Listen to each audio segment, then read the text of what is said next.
நெறைய பேருக்கு ஜாதகம் பார்க்குற பழக்கம் உண்டு. அதுவும் இப்போ உள்ள காலகட்டத்தில நெறைய பேர் என்னோட லவ் சேருமா? எனக்கு எப்போ கல்யாணம் ஆகும்? எனக்கு எப்போ பிசினஸ் கிளிக் ஆகும்? இந்த மாரி நெறைய கேள்விகள் இருக்கு.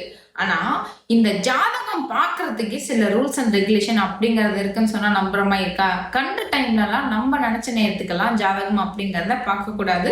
ஸோ அது என்னன்னு ஃபுல் டீட்டெயில் தெரிஞ்சுக்கோங்க. பிஃபோர் தட் நம்மளோட ஆன்மீக பேஜ் நீங்க ஃபாலோ பண்ணல அப்படின்னா, கண்டிப்பா அஸ்ட்ரோ அண்ட் ஸ்பிரிச்சுவல் டாக் பேஜ ஃபாலோ பண்ணி வச்சுக்கோங்க. அதாவது ஜாதகம் நீங்க பார்க்கறதுக்கு முன்னாடி ஒரு அஸ்ட்ராலஜர் கிட்ட போய் காமிக்கிறதுக்கு முன்னாடி என்ன செய்யணும்னா, உங்களுடைய ஜாதக நோட்ட சாமி படத்துல வீட்ல இருக்கக்கூடிய சாமி படத்துக்கிட்ட வச்சு, அதுல கொஞ்சமா மஞ்சள், குங்குமம், சந்தனம் இதெல்லாம் வச்சு நல்லா ப்ரே பண்ணிட்டு, நல்ல நேரமெல்லாம் பார்த்து தான் ஜாதகம் அப்படிங்கிறத பார்க்க போகணும்.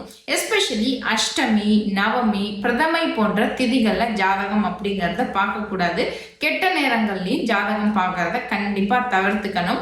லைக் உதாரணத்துக்கு யமகண்டம் அந்த மாதிரி டைம்ல வந்து கண்டிப்பா ஜாதகம் பார்க்கறத அவாய்ட் பண்ணுங்க.